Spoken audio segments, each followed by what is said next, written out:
Olá, sejam bem-vindos de volta ao Leituras da Fé Reformada. No vídeo de hoje nós iremos dar prosseguimento à leitura da obra Essência da Piedade, de João Calvino. Se você tem gostado dos nossos vídeos, não deixe de colocar o gostei no nosso vídeo, deixar os seus comentários com dúvidas e sugestões de novas leituras. E você que não é inscrito, inscreva-se no nosso canal, não esquecendo de ativar o sininho de notificações para receber todas as atualizações. Vamos a mais uma leitura. Parte 3. Carregar nossa cruz é parte da abnegação. A mente piedosa, porém, deve subir ainda mais alto, isto é, para aquele lugar a qual Cristo chama seus discípulos quando propõe a todos que tomem a sua cruz. Então disse Jesus a seus discípulos: Se alguém quer vir após mim, a si mesmo se negue, tome a sua cruz e siga-me. Mateus capítulo 16, versículo 24. Pois aqueles que o Senhor escolheu e condescendeu receber em sua comunhão devem preparar-se para uma vida que é difícil, trabalhosa, cercada de problemas e cheia de muitos e vários tipos de mal. É a vontade de seu Pai Celeste testá-los dessa maneira, provando-os por meio das dificuldades. Tendo começado com Cristo, seu Filho unigênito, ele continua a fazer o mesmo com seus demais filhos. Embora Cristo seja o Filho, o amado acima de todos os outros, o único a quem a alma do Pai se deleita, nós, mesmo assim, vemos quão pouca facilidade e conforto Cristo experimentou. Mateus capítulo 3, versículo 17, capítulo 17, versículo 5. De fato, poder-se-ia dizer que ele não apenas carregou uma cruz durante todo o tempo em que esteve na terra, mas até que sua própria vida não era mais que uma espécie de cruz perpétua. A Escritura revela a razão disso. Era necessário que Cristo aprendesse a obediência pelas coisas que sofreu, como está escrito em Hebreus capítulo 5, versículo 8. Por que então nós nos isentaríamos da mesma situação a qual Cristo, nosso cabeça, foi sujeitado, especialmente tendo em vista que ele foi submetido ao sofrimento para nos dar em si mesmo um modelo de paciência? A respeito disto, o apóstolo Paulo ensina que todos os filhos de Deus são designados para este fim, serem feitos como Cristo.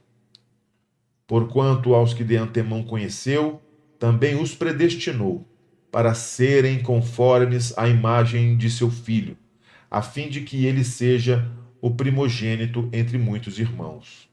Romanos capítulo 8, versículo 29. Disto também recebemos maravilhosa consolação, que, no meio de circunstâncias obscuras e difíceis, as quais consideramos hostis e más, compartilhamos o sofrimento de Cristo. Pois assim como ele entrou na glória celestial através de um labirinto que envolvia todo tipo de mal, nós, da mesma maneira, temos de passar por várias provações. Logo, Paulo diz em outro lugar que somente se aprendermos a compartilhar do sofrimento de Cristo, conheceremos o poder da sua ressurreição. Lá em Filipenses capítulo 3, versículo 10. Se nos foi dado compartilhar de sua morte, estamos preparados para compartilhar da glória de sua ressurreição. Como esta realidade é perfeitamente adequada para amenizar a dureza da cruz. Quanto mais afligidos somos pelas circunstâncias adversas, tanto mais seguramente é confirmada a nossa comunhão com Cristo. Por virtude dessa comunhão, os sofrimentos em si mesmos não apenas se tornam bênçãos para nós, como também servem para promover nossa salvação. Além disso, nosso Salvador, de maneira alguma, tinha de tornar para si o peso de uma cruz, senão para provar e testificar sua própria obediência ao Pai. No entanto, há muitas razões pelas quais nós mesmos devemos viver sujeitos a uma cruz constante. Primeiramente, ao fato de que, a menos que nossas próprias fraquezas nos sejam reveladas com frequência, facilmente superestimamos nossa virtude, sendo por natureza inclinados a atribuir todo o bem como feito nosso. Não duvidamos que a nossa virtude permanecerá inteira e invencível em face de qualquer dificuldade que nos sobrevenha. Assim, somos levados a uma visão inflada e tola de nossa carne, de sorte que, confiando nela, exaltamo-nos descaradamente diante do próprio Deus, agindo como se nossas habilidades fossem suficientes sem a sua graça. Não há um método melhor de que Deus lance mão para coibir tamanha arrogância do que nos demonstrar pela experiência nossa fragilidade e fraqueza. Ele nos aflige com desgraça, pobreza, infertilidade, doenças e outros problemas. E nós, por outro lado, rapidamente nos desfazemos diante de tais golpes, visto não termos condições de suportá-los. Assim, humilhados, aprendemos a rogar por seu auxílio, o único recurso que nos permite aguentar o peso de tamanha aflição. De fato, os mais santos dentre nós sabem que permanecem pela graça de Deus e não pelas suas próprias virtudes. Ainda assim, mesmo estes se tornariam muito confiantes em sua própria coragem e firmeza se não fossem levados a um conhecimento mais íntimo de si mesmos pela provação da cruz. Tal autoconfiança indolente também apanhou Davi de surpresa. Quanto a mim, dizia eu na minha prosperidade, jamais serei abalado. Tu, Senhor, por teu favor, fizeste permanecer forte a minha montanha. Apenas voltaste o rosto e fiquei logo conturbado. Salmo 30, versos 6 e 7. Então Davi admitiu que, quando seus negócios prosperaram, sua sensibilidade se embotou, de maneira que negligenciou a graça de Deus, da qual deveria ter dependido e na qual tinha de ter confiado, em vez de amparar-se em si mesmo. Ele descansou na própria estabilidade. Se isso aconteceu com um grande profeta como Davi, cada um de nós deveria tremer e tomar cuidado. Logo, enquanto homens se iludem em tempos de tranquilidade com uma confiança em sua grande firmeza e paciência, eles aprendem a verdade sobre si quando humilhados por tempos de dificuldade. Os crentes, percebidos de suas próprias fraquezas por meio das provações, progridem na humildade e se despojam da confiança perversa na própria carne, rendendo-se à graça de Deus. Quando assim se rendem à graça de Deus, experimentam a presença do divino poder, no qual há socorro suficiente e abundante. Ademais, Paulo ensina que a tribulação produz perseverança e a perseverança experiência. Romanos capítulo 5, versículos 3 e 4. Pois Deus prometeu aos fiéis que estaria com eles em tempos de tribulação. Os crentes, sendo amparados pela mão de Deus, experimentam essa verdade enquanto pacientemente suportam os dias maus, já que não podem aturar essas tribulações com sua própria força. Logo, à medida que os santos suportam as tribulações, experimentam a provisão divina daquela força que ele prometeu nos dar em tempos de necessidade, de forma que a esperança deles também é fortalecida. Seria ingrato da parte deles não esperar descobrir, no fim, quão constante e segura a verdade de Deus é. Vemos agora quantos benefícios relacionados derivam da cruz. A cruz destrói a falsa noção que temos de nossa própria força e destrói aquela hipocrisia na qual nos refugiamos e nos deleitamos. Despe-nos de nossa autoconfiança carnal e assim humilha-nos. Instrui-nos a nos lançar a Deus apenas, de modo que não sejamos destruídos ou derrotados. Tal vitória é seguida de esperança, já que o Senhor, ao providenciar o que prometeu, estabelece sua veracidade com vistas ao que está à frente. Só por essas razões já fica claro como é vital para nós a disciplina da cruz. Não é pouca coisa que sejamos despidos de nosso amor próprio cego e nos tornemos cônscios de nossa própria fraqueza. Demais, quando nos impressionamos com nossas próprias fraquezas, aprendemos a perder a confiança em nós mesmos e transferi-la a Deus. Depois, descansamos nessa nossa confiança em Deus e dependemos da sua ajuda, perseverando invictos até o fim. Então, amparando-nos em sua graça, vemos que ele é verdadeiro nas promessas que faz. Por fim, confiantes na certeza de suas promessas, nossa esperança é fortalecida. Outra razão pela qual o Senhor aflige o seu povo é provar a sua resistência e treiná-los na obediência. Eles não são capazes de produzir obediência, a menos que ele mesmo os encha de poder.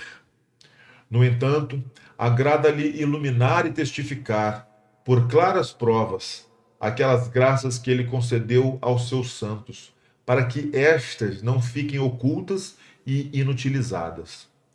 Na Escritura, portanto, afirma-se que Deus testa a resistência de seus servos quando põe em evidência essa força e firmeza no sofrimento que ele mesmo lhes deu. Assim, Deus provou Abraão e confirmou sua devoção, quando este não se recusou a sacrificar seu único filho. Mas do céu lhe bradou o anjo do Senhor: Abraão, Abraão. Ele respondeu: Eis-me aqui. Então lhe disse: Não estendas a mão sobre o rapaz e nada lhe faças, pois agora sei que temes a Deus, porquanto não me negaste o filho, o teu único filho. Gênesis capítulo 22, versículos 11 e 12. Pedro, da mesma maneira, ensina que nossa fé é provada por tribulações, como o ouro é refinado numa fornalha.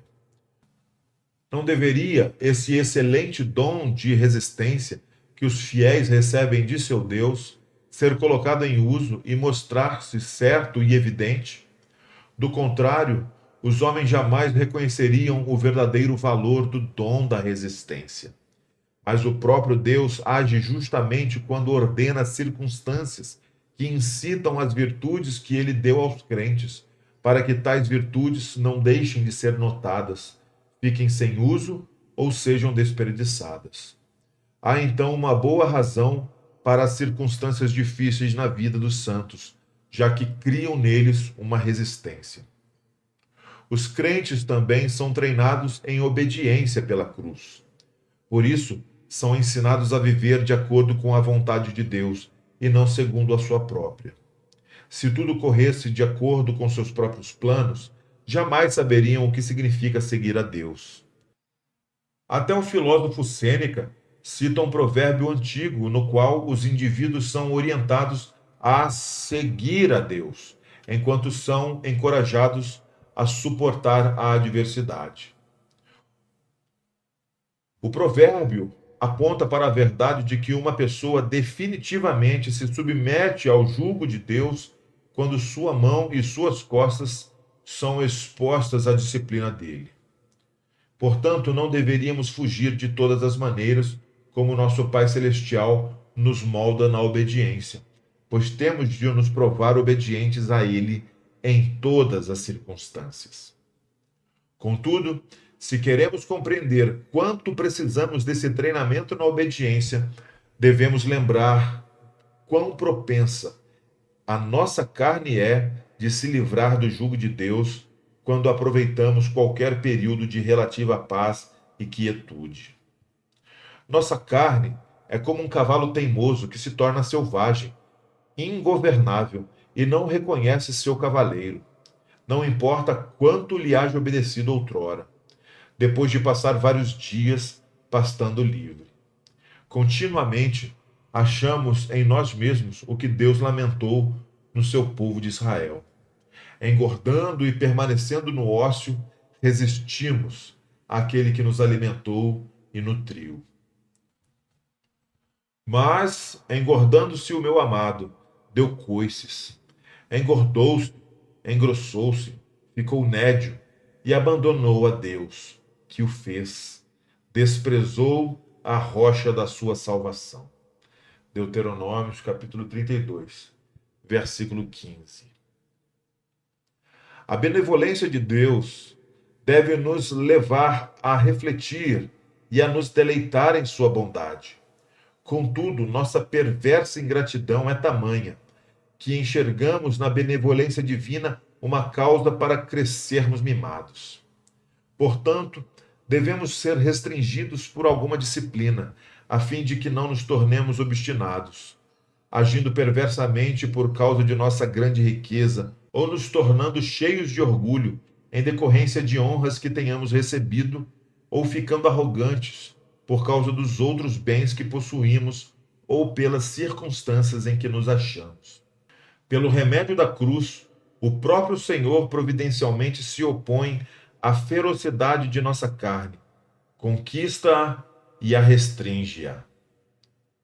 Ele o faz de maneiras que servem de forma única ao bem-estar de cada crente, pois não somos oprimidos pelas mesmas doenças de forma idêntica ou com a mesma severidade. Tampouco precisamos todos da mesma cura. Assim, vemos que cada crente está sujeito a diferentes tipos de cruz. Nosso médico celestial, tendo como propósito restaurar a saúde a todos nós, trata alguns com mais indulgência, ao passo que aplica remédios mais fortes a outros. Mas nenhum de nós é deixado intacto, nem permanece imune ao seu remédio, uma vez que ele sabe que estamos todos doentes. Ademais, para nos manter numa obediência que lhe seja apropriada, nosso Pai misericordioso não apenas antecipa nossas fraquezas, como também corrige, com frequência, as nossas falhas passadas. Portanto, quando somos afligidos, devemos trazer à mente nossa vida pregressa. Quando o fazemos, descobrimos, sem dúvida alguma, como nossas falhas passadas são dignas de qualquer disciplina que venhamos a receber. Não obstante, não devemos deixar a consciência de nossos pecados servir como a principal razão para o chamado a suportarmos o sofrimento. A Escritura nos fornece um motivo mais profundo ao ensinar que, por meio das circunstâncias adversas, estamos sendo disciplinados pelo Senhor para não sermos condenados com o mundo. Mas quando somos julgados, somos disciplinados pelo Senhor para não sermos condenados com o mundo. 1 Coríntios, capítulo 11, versículo 32. Logo, em meio à amargura das tribulações, devemos reconhecer a gentileza e misericórdia de nosso Pai para conosco, pois, mesmo em tais tribulações, Ele não cessa de promover a nossa salvação. De fato, Ele nos aflige não para nossa ruína ou destruição, mas para nos livrar da condenação do mundo. Essa consciência leva-nos ao que a Escritura nos ensina em outro lugar. Filho meu, não rejeites a disciplina do Senhor, nem te enfades da sua repreensão.